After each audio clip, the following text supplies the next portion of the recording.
හරි මම කියලා දෙන්නම් අද මේ වීඩියෝ ඉන්ට්‍රෝ ටික මේ ටුල්කේදී එකේ පිස්සන් කොහමද දාන්නේ කියලා.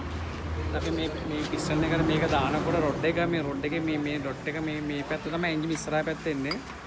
එතකොට මේකේ නම් ඊතලයක් ගහලා නැහැ. එතකොට මේකේ අපි ඔයිල් හෝල් එක සම්බන්ධ වෙන මේ බා ඔයිල් හෝල් එක ඇතුළට සම්බන්ධ වෙන සිදුර මෙතෙන් එනකොට අපිට මෙයාලා කියනවා මේකට ඒ සිදුරට සම්ප්‍රපාත වෙන්න ඕනේ ලයින් එක. එතකොට අපි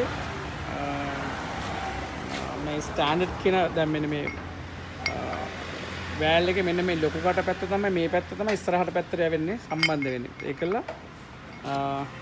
අපි ගජන් පින්න වල ඔයිල් කරලා මේක ඔයිල් එක මේක මෙහෙම දාන්න පුළුවන්. හරි දාලා මේ සර්කිට් එක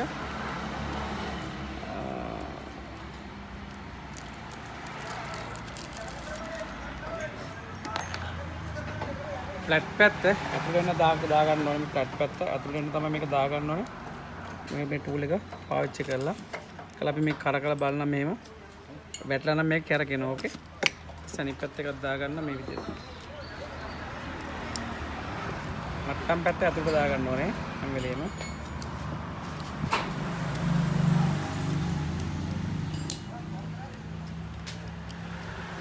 හරි බොහොම සුවයි.